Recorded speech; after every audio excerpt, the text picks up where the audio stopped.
Video na ito ay pag-usapan natin ang malaking problema ng Israel sa tunnel system ng Hamas.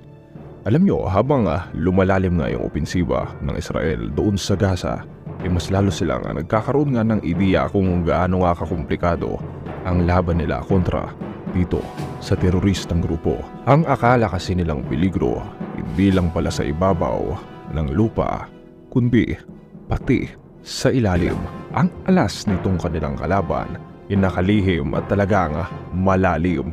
Sa ilalim ng Gaza, nagkukubli nga ang daan-daang kilometro ng organisado, komplikado at malalalim na mga tunnel.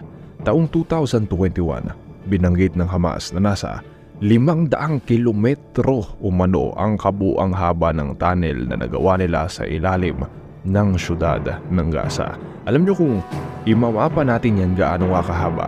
Well, ganito na lang.